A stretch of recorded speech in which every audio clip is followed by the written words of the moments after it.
Battlefield 6 Beta Weekend 1 was pretty amazing. And after spending hours running, shooting, reviving, and yes, getting blown up in some pretty spectacular ways, I've got a lot to say.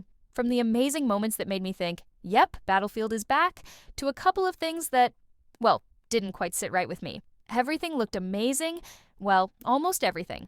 There's one thing in particular that really bugged me, and trust me, you'll want to stick around for that later in the video.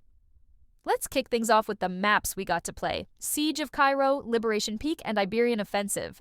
Each one had that classic Battlefield DNA. Siege of Cairo brought those intense urban fights mixed with open streets for vehicle warfare.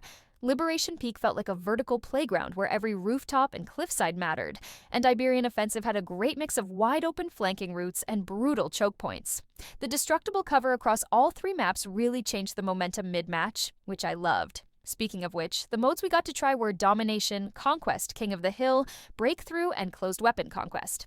That last one was pretty interesting. Your weapons were locked to your class, which forced you to adapt your playstyle instead of running a single meta loadout across all modes. Each mode played differently across the maps, and it really showcased how versatile the game's core mechanics are shaping up to be. Now, talking about the class system in the beta, it felt like the best mix of old and new. We still have Assault, Support, Engineer, Recon, and each one felt different enough to make a real choice matter. I loved that I could still customize my loadout without feeling restricted. Even though I was playing just a beta, the system already felt smooth and well-balanced for both casual and competitive players. Moving on to gunplay, during Weekend 1, the weapons felt satisfying and responsive. Every shot landed with impact, and the animations made it even better. But man, the recoil was heavy, especially on ARs and LMGs. Not complaining, though, because Battlefield has always had that higher recoil compared to other shooters. It makes controlling your shots rewarding. Shotguns and snipers? Oh, they were insane. I had matches where a good shotgun player could absolutely dominate, and snipers could shut down whole lanes. But here's the tricky part. The TTK, time to kill, felt a bit all over the place. Sometimes I'd drop someone in a split second, other times they'd tank half a mag and still survive. That kind of inconsistency can be frustrating, especially when fights are fast-paced. Hopefully, they smooth that out before launch. Visually talking, the game looked stunning. From weapon details to the lighting on destroyed buildings. It felt like a war zone.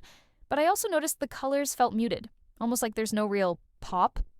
I think it's intentional to make it feel gritty and realistic, and honestly, it works for immersion. But players who like vibrant, colorful shooters might feel it's a bit too dull. Personally, after a few matches, I actually started appreciating that grounded look. Now, let's get into some of the things that didn't totally click for me during Weekend 1, starting with spotting. When you get downed, there's this red marker that shows the enemy's last known position. The problem? It doesn't update if they move. Then there's the red diamond mechanic. If you're aiming close to where an enemy might be, the game will automatically put a red diamond over their head, even if you can't fully see them. On one hand, in all that smoke, rubble, and chaos, it does help. But on the other hand, it completely kills stealth. Another thing I noticed was the ammo in this game runs out pretty fast. Like, a few fights in and my AR or SMG is already dry. I know the support class can drop ammo, but in my opinion, you should start with just a bit more. Running out in the middle of a push kills the momentum, and the last thing you want in Battlefield is to have to hide and wait for resupplies when the action's going crazy right in front of you. Overall, Beta Weekend 1 was a blast. From the revive system that made me actually feel like a soldier in the middle of a war zone, to the realistic destruction and smoke effects that changed the way I played. This felt like Battlefield getting back to its roots. But if this is just the beta, I can't wait to see what the full game and Beta Weekend 2 bring. What do you guys think? Are you happy with the direction Battlefield 6 is going, or are you still holding back until launch? Drop your thoughts below, and if you enjoyed this breakdown, don't forget to subscribe for more Battlefield updates and gameplay.